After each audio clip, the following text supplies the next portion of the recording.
Fala galera, beleza? Nesse vídeo eu vou falar sobre 6 dicas de como fazer dinheiro com a AWS. Então o principal motivo desse vídeo é que ao longo do tempo que eu estou postando os vídeos eu vejo que muitas pessoas são autônomas e vêm falar comigo sobre a AWS, sobre o que eles estão aprendendo, sobre o conteúdo que eu estou postando, e eu vejo que muitos às vezes estão aí um pouco na dúvida das formas como que você consegue ganhar dinheiro provendo serviço, provendo consultoria na parte de AWS. Então eu trouxe algumas dicas para te ajudar. São todas elas? Não são. Porque existem diversas formas. A AWS tem um leque de possibilidades enormes. Ela consegue ajudar diversos tipos de instituições, diversos tipos de startups. Então aí eu trouxe algumas delas que eu já vi no dia a dia, que são as mais comuns. E antes de eu começar a falar, se você curtir esse conteúdo, não deixe de dar um curtir. Se você não curtir, não deixe de falar, não deixe de colocar nos comentários o que você acha, se você tem alguma dica também que você gostaria de compartilhar. Mas é extremamente importante que você dê um feedback para que assim eu continue esse canal, consiga continuar ele da forma sabendo o que vocês estão gostando, qual tipo de conteúdo que vocês querem ver, tá bom? Então não deixe de se inscrever se você ainda não conhece o canal também, que eu estou sempre postando dicas sobre AWS, sobre Cloud. Então galera, primeira forma que eu considero que dá para ganhar muito dinheiro com a AWS. Dica 1. Monitoramento e alerta. É extremamente importante que você saiba como trabalhar com monitoramento e alertas dentro da AWS. Então, quais são as métricas custom, quais são as métricas que não são custom, como você configura uma métrica custom. Então, tem muitos clientes que chegam para mim e eles não sabem nem mesmo checar se o seu servidor está com saúde ou não. Então, é interessante que você consiga dar essas coordenadas e vender esse tipo de serviço, porque isso daí, sem dúvida, é uma grande deficiência no mercado. Porque as empresas, elas estão crescendo muito com cloud, porém elas crescem e às vezes elas dá tudo certo e elas precisam se ajustar ao longo do tempo, melhorar o serviço. E aí que vem a parte de monitoração e também de alertas. E essa monitoração e alertas não é só na parte de fazer monitoramento de CPU, memória, de disco, apesar de esse ser um dos motivos principais que eu estou falando, não é só isso. Às vezes servidores que estão lá desligados por alguns dias, será que precisa deles? É interessante mandar um alerta. Discos que não estão em uso, será que não é interessante mandar um alerta depois de tantos dias que ele não está em uso? Esse tipo de coisa, é importante que você tenha isso daí configurado.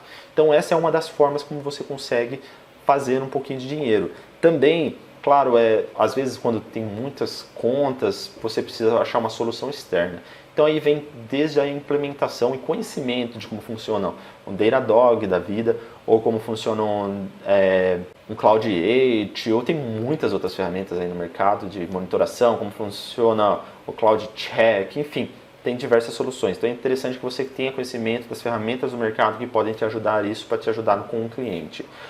Segunda dica, rotinas de backups. É muito comum eu chegar em alguns clientes e eu ver que eles não têm rotinas de backups configuradas. Então eles não têm nenhuma ferramenta que faz isso e nem mesmo sabem como fazer isso. Daí quando eu falo, como que você está fazendo backup, qual é a sua retenção? O pessoal fica, não, a gente só tira backup quando precisa. Não é assim, não é só quando precisa, e manualmente.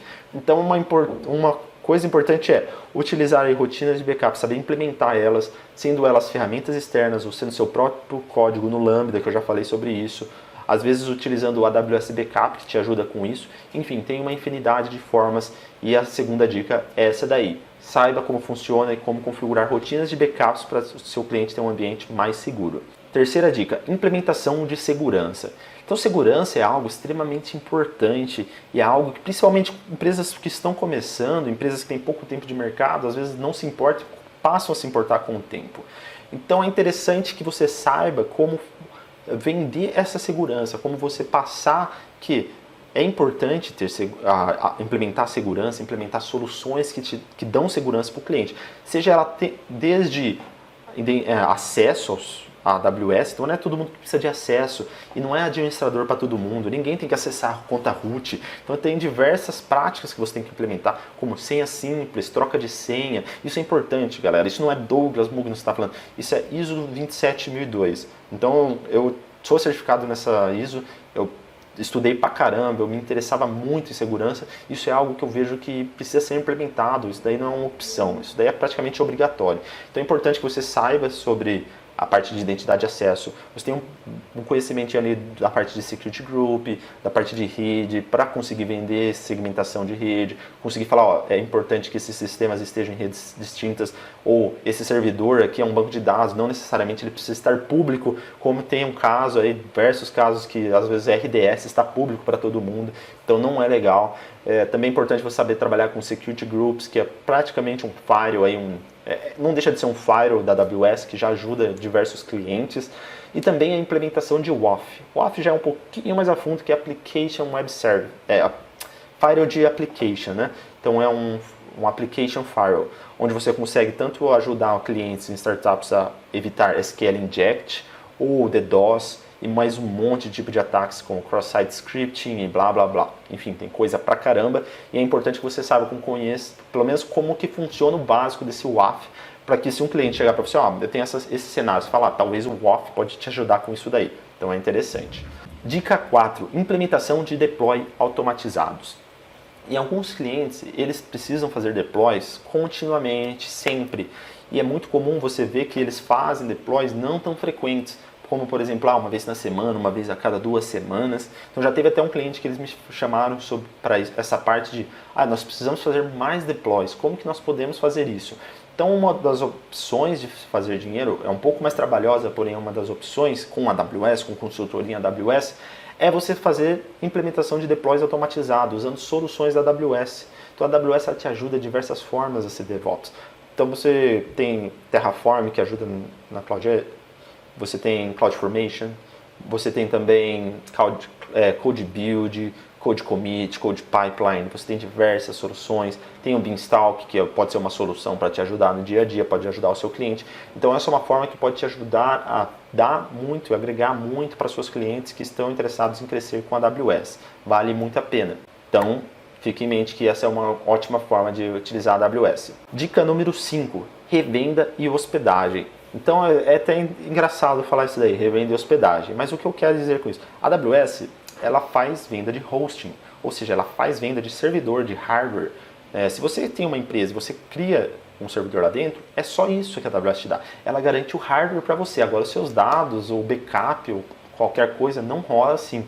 Então uma opção que eu coloquei aí como a dica 5 é você ter o seu próprio provedor de servidores junto com o suporte. Então é uma opção, você fala, eu vou ter uma conta AWS, eu vou gerenciar meus clientes que estão na AWS e não necessariamente a conta é dele da AWS. Então eu pego toda essa conta e eu repasso para esses clientes, essa é a conta, ou eu preciso melhorar esse servidor, ou você está tendo muito uso de CPU. Então isso daí não é, o cliente não tem a visão dentro da AWS, ele nem mesmo tem acesso. Porém você vende um servidor. E essa é uma opção, você pode vender qualquer tipo de aplicação. Mas se você falar, não, eu quero vender coisas de forma simples, tipo site, a WordPress, eu quero fazer tipo um Wix da vida, tem a opção do Light Sale. Você pode usar o Light Sale, você paga por instância, que é uns seus 3, 4 dólares por mês, e você consegue ter um serviço muito fácil de usar. Você consegue ter uma aplicação mais simples, não é toda a aplicação, mas você consegue ter uma aplicaçãozinha mais simples e fica mais fácil de gerenciar. Ou se não, você faz EC2 e gerencia os sites. Inclusive, eu conheço um caso de uso que fica aqui na região onde eu moro, de um cara que ele trabalha com design, ele faz design de sites. Depois que ele conheceu a AWS, ele falou, vou aumentar o nível do negócio, eu vou começar a vender hospedagem minha. Então hoje ele tem o servidor dele, NGIX, e ele gerencia todos os domínios lá, ele coloca vários sites lá dentro e funciona super bem. A conta dele é, $100 mês, nem isso, e no final do mês ele ganha muito, mas muito mais que isso daí com a hospedagem. Porque os clientes eles confiam nele, o cliente sabe que vai ter backup se precisar de tantas em tantas horas, então o cliente ele acaba tendo essa segurança. Então essa é uma ótima forma também de ganhar dinheiro utilizando a AWS. Sexta dica é ajudar o cliente a reduzir os custos. Então é comum você ver clientes às vezes com falta de organização dentro da AWS, qualquer pessoa criando recurso, esquecendo de deletar recurso, a gente sabe, nós esquecemos. Eu viro e mexo, crio o servidor, crio um volume e eu esqueço de deletar, isso acontece. Então é importante que você chegue também para o cliente e faça uma consultoria em tudo que ele tem lá, para saber os snapshots, quais são os servidores que não estão em uso, se tem discos que não estão em uso, enfim, você tem que fazer uma assessoria completa para saber onde você pode melhorar os custos. E eu não vou conseguir falar isso em poucos minutos, isso é um assunto extremamente complexo. tem diversas formas de você melhorar os custos. E eu coloquei uma das formas nos vídeos que eu tenho, até mesmo no meu site. E eu vou deixar o link aqui na descrição, caso você tenha interesse. É um curso aí de como ajudar nas partes de custos, como reduzir os custos. Então eu mostro como você trabalha com Reserved Instance, como que você trabalha com Savings Plan, essas coisas. Eu dou várias dicas de como você consegue aplicar isso daí no seu dia a dia. A organização de snapshots, a falta de sujeira, fazer tag, então isso é importante. Isso só lembrando, isso daqui eu vou deixar no link, é gratuito, tá pessoal? Então não tem custo nenhum, é só chegar lá e baixar os vídeos, tá bom? Então reduzir os custos é algo que chama muita atenção, o cliente sem dúvida vai ficar feliz. Mas o importante é, nunca delete algo que você não sabe o que é, mesmo provendo uma consultoria. Então, isso daí, ó, eu falo que é extremamente importante. Você está com um cliente e tem alguns volumes que não estão anexados, se você está falando no telefone e ele fala deleta, não, mande por e-mail, você precisa ter tudo isso documentado. Então essa é uma dica adicional aí dentro do reduzir custos. Não delete as coisas sem autorização. Tá bom, galera? Então é isso aí, essas são as 6 dicas que eu dou. Se você curtiu, não deixe de colocar um joinha aí. Se você não curtiu também, dá um dislike, mas me fala o porquê. Se você tem mais dicas, se você viu alguma coisa diferente no seu dia a dia e você gostaria de compartilhar, não deixe de colocar nos comentários, que assim a gente nos ajuda um ao outro. E as pessoas que estão assistindo os vídeos também podem ler ali abaixo para ter mais acessos a diferentes dicas além dessas 6 que eu estou passando. Tá bom, galera? Então é isso aí que eu tinha para falar. Até o próximo vídeo.